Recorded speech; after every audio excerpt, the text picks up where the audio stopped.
बोलिए दुर्गा माता की जय। भद्रकाली माता की जय। प्रिय भक्तों, आज हम आपको वो प्रसिद्ध मंत्र सुनाते हैं जिसमें एक ही मंत्र में माताओं के कई रूपों का आप स्मरण करते हैं, उनकी स्तुति करते हैं। और जब आप एक ही मंत्र में एक से अनेक बार भगवान की या किसी माता की स्तुति करते हैं तो माता अति प्रसन्न होती है, ईश्वर अति प्रसन्न होते हैं और जो आपकी इच्छाएं होती हैं उन सब की पूर्ति के लिए वो आपको आशीर्वाद देते हैं। और वो ईश्वर या वो माता चाहती है कि सदैव आपका मंगल ही मंगल होता रहे। तो आइए हम एक बहुत ही प्रसिद्ध मंत्र आपको सुनाते हैं जिसके लगातार प्रतिदिन 11 बार श्रवण करने मात्र से आपके सभी प्रकार के कष्टों का निवारण संभव है। भक्तों,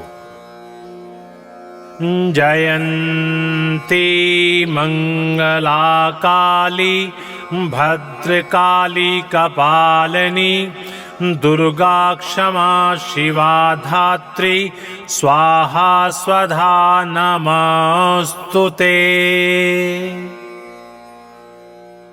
जयंती मंगला काली भद्रकाली कपालिनी दुर्गा क्षमा शिवा धात्री स्वाहा स्वधा नमस्तुते। जयंती मंगला काली भद्रकाली कपालिनी दुर्गा क्षमा शिवा धात्री स्वाहा स्वधा नमस्तुते। जयंती मंगला काली भद्रकाली कपालिनी दुर्गा क्षमा शिवा धात्री स्वाहा स्वधा नमस्तुते। जयंती मंगला काली भद्रकाली कपालिनी दुर्गा क्षमा शिवा धात्री स्वाहा स्वधा नमस्तुते। जयंती मंगला काली भद्रकाली कपालिनी दुर्गा क्षमा शिवा धात्री स्वाहा स्वधा नमस्तुते। जयंती मंगला काली भद्रकाली कपालिनी दुर्गा क्षमा शिवा धात्री स्वाहा स्वधा नमस्तुते। जयंती मंगला काली भद्रकाली कपालिनी दुर्गा क्षमा शिवा धात्री स्वाहा स्वधा नमस्तुते। जयंती मंगला काली भद्रकाली कपालिनी दुर्गा क्षमा शिवा धात्री स्वाहा स्वधा नमस्तुते। जयंती मंगला काली भद्रकाली कपालिनी दुर्गा क्षमा शिवा धात्री स्वाहा स्वधा नमस्तुते। जयंती मंगला काली भद्रकाली कपालिनी दुर्गा क्षमा शिवा धात्री स्वाहा स्वधा नमस्तुते। जयंती मंगला काली भद्रकाली कपालिनी दुर्गा क्षमा शिवा धात्री स्वाहा स्वधा नमोस्तुते। जयन्ती मंगला काली भद्रकाली कपालिनी दुर्गा क्षमा शिवा धात्री स्वाहा स्वधा नमोस्तुते। जयन्ती मंगला काली भद्रकाली कपालिनी दुर्गा क्षमा शिवा धात्री स्वाहा स्वधा नमोस्तुते।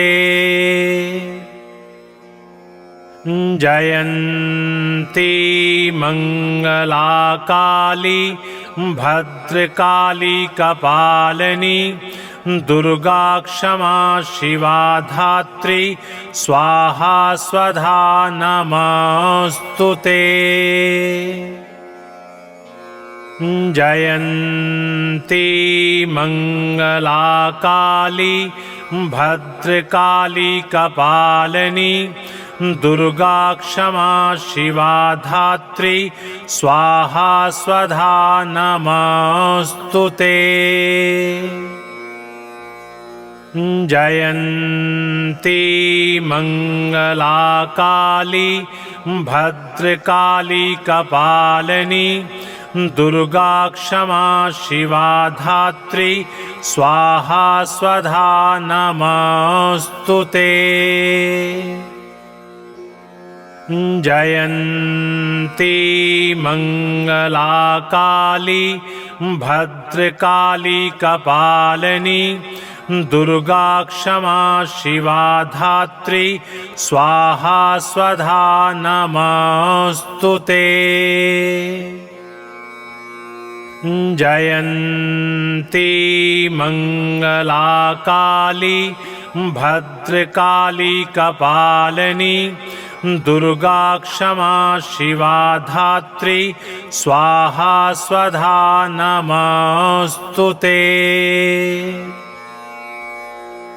जयन्ती मंगला काली भद्रकाली कपालिनी दुर्गा क्षमा शिवा धात्री स्वाहा स्वधा नमोस्तुते।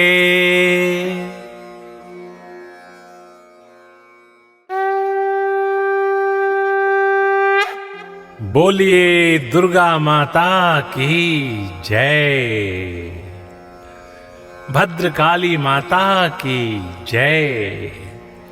प्रिय भक्तों, आज हम आपको वो प्रसिद्ध मंत्र सुनाते हैं जिसमें एक ही मंत्र में माताओं के कई रूपों का आप स्मरण करते हैं, उनकी स्तुति करते हैं।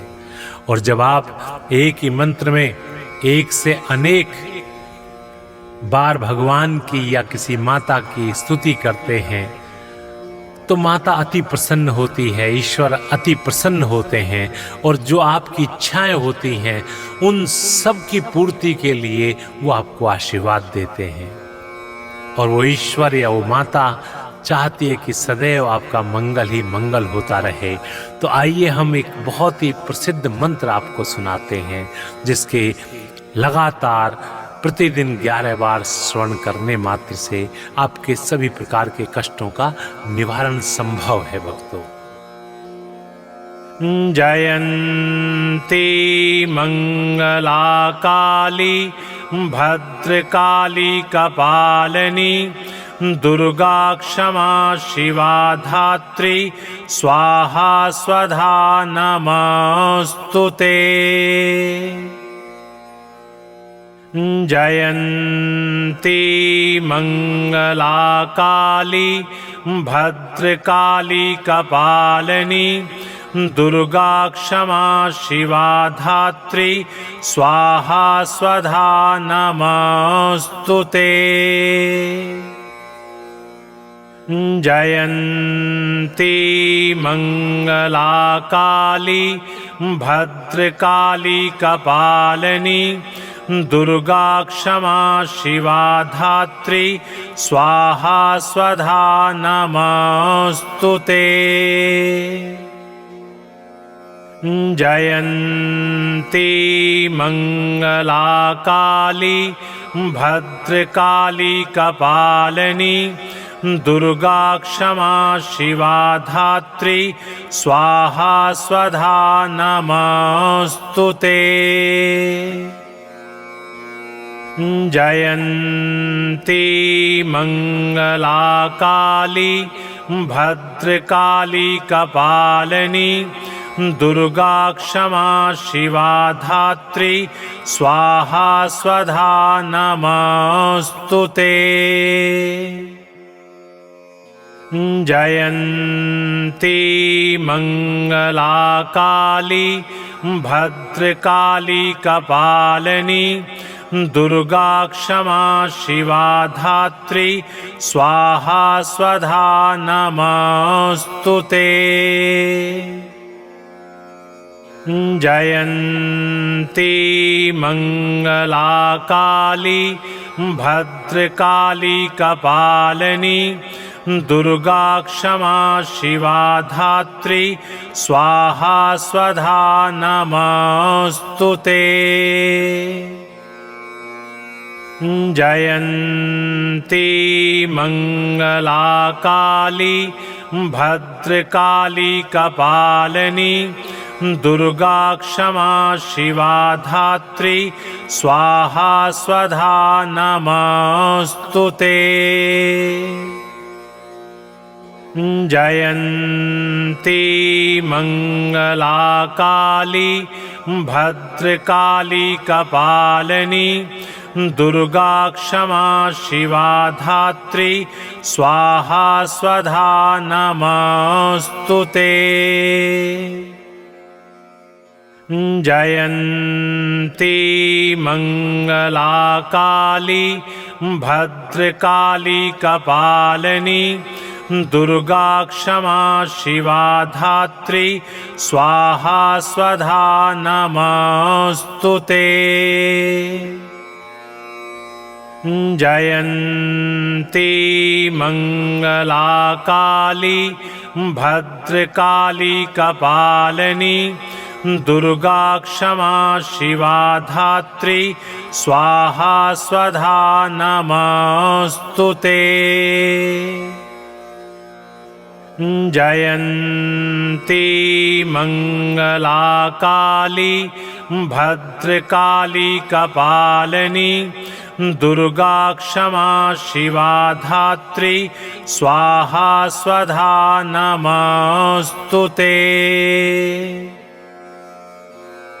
जयन्ती मंगला काली भद्रकाली कपालिनी दुर्गा क्षमा शिवा धात्री स्वाहा स्वधा नमोस्तुते। जयन्ती मंगला काली भद्रकाली कपालिनी दुर्गा क्षमा शिवा धात्री स्वाहा स्वधा नमोस्तुते। जयन्ती मंगला काली भद्रकाली कपालिनी दुर्गा क्षमा शिवा धात्री स्वाहा स्वधा नमोस्तुते। जयन्ती मंगला काली भद्रकाली कपालिनी दुर्गा क्षमा शिवा धात्री स्वाहा स्वधा नमोस्तुते। जयन्ती मंगला काली भद्रकाली कपालिनी दुर्गा क्षमा शिवा धात्री स्वाहा स्वधा नमोस्तुते। जयन्ती मंगला काली भद्रकाली कपालिनी दुर्गा क्षमा शिवा धात्री स्वाहा स्वधा नमस्तुते। जयन्ती मंगला काली भद्रकाली कपालिनी दुर्गा क्षमा शिवा धात्री स्वाहा स्वधा नमस्तुते। जयन्ती मंगला काली भद्रकाली कपालिनी दुर्गा क्षमा शिवा धात्री स्वाहा स्वधा नमस्तुते।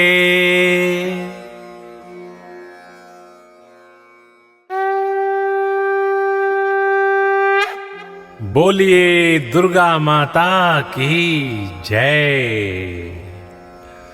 भद्रकाली माता की जय। प्रिय भक्तों, आज हम आपको वो प्रसिद्ध मंत्र सुनाते हैं जिसमें एक ही मंत्र में माताओं के कई रूपों का आप स्मरण करते हैं, उनकी स्तुति करते हैं। और जब आप एक ही मंत्र में एक से अनेक बार भगवान की या किसी माता की स्तुति करते हैं तो माता अति प्रसन्न होती है, ईश्वर अति प्रसन्न होते हैं और जो आपकी इच्छाएं होती हैं उन सब की पूर्ति के लिए वो आपको आशीर्वाद देते हैं। और वो ईश्वर या वो माता चाहती है कि सदैव आपका मंगल ही मंगल होता रहे। तो आइए हम एक बहुत ही प्रसिद्ध मंत्र आपको सुनाते हैं जिसके लगातार प्रतिदिन 11 बार श्रवण करने मात्र से आपके सभी प्रकार के कष्टों का निवारण संभव है। भक्तों, जयन्ती मंगला काली भद्रकाली कपालिनी दुर्गा क्षमा शिवा धात्री स्वाहा स्वधा नमस्तुते। जयन्ती मंगला काली भद्रकाली कपालिनी दुर्गा क्षमा शिवा धात्री स्वाहा स्वधा नमस्तुते। जयन्ती मंगला काली भद्रकाली कपालिनी दुर्गा क्षमा शिवा धात्री स्वाहा स्वधा नमस्तुते। जयन्ती मंगला काली भद्रकाली कपालिनी दुर्गा क्षमा शिवा धात्री स्वाहा स्वधा नमस्तुते। जयन्ती मंगला काली भद्रकाली कपालिनी दुर्गा क्षमा शिवा धात्री स्वाहा स्वधा नमस्तुते। जयन्ती मंगला काली भद्रकाली कपालिनी दुर्गा क्षमा शिवा धात्री स्वाहा स्वधा नमस्तुते। जयन्ती मंगला काली भद्रकाली कपालिनी दुर्गा क्षमा शिवा धात्री स्वाहा स्वधा नमस्तुते। जयन्ती मंगला काली भद्रकाली कपालिनी दुर्गा क्षमा शिवा धात्री स्वाहा स्वधा नमस्तुते। जयन्ती मंगला काली भद्रकाली कपालिनी दुर्गा क्षमा शिवा धात्री स्वाहा स्वधा नमस्तुते। जयन्ती मंगला काली भद्रकाली कपालिनी दुर्गा क्षमा शिवा धात्री स्वाहा स्वधा नमस्तुते। जयन्ती मंगला काली भद्रकाली कपालिनी दुर्गा क्षमा शिवा धात्री स्वाहा स्वधा नमस्तुते। जयन्ती मंगला काली भद्रकाली कपालिनी दुर्गा क्षमा शिवा धात्री स्वाहा स्वधा नमस्तुते। जयन्ती मंगला काली भद्रकाली कपालिनी दुर्गा क्षमा शिवा धात्री स्वाहा स्वधा नमस्तुते। जयन्ती मंगला काली भद्रकाली कपालिनी दुर्गा क्षमा शिवा धात्री स्वाहा स्वधा नमस्तुते। जयन्ती मंगला काली भद्रकाली कपालिनी दुर्गा क्षमा शिवा धात्री स्वाहा स्वधा नमस्तुते। जयन्ती मंगला काली भद्रकाली कपालिनी दुर्गा क्षमा शिवा धात्री स्वाहा स्वधा नमस्तुते। जयन्ती मंगला काली भद्रकाली कपालिनी दुर्गा क्षमा शिवा धात्री स्वाहा स्वधा नमस्तुते।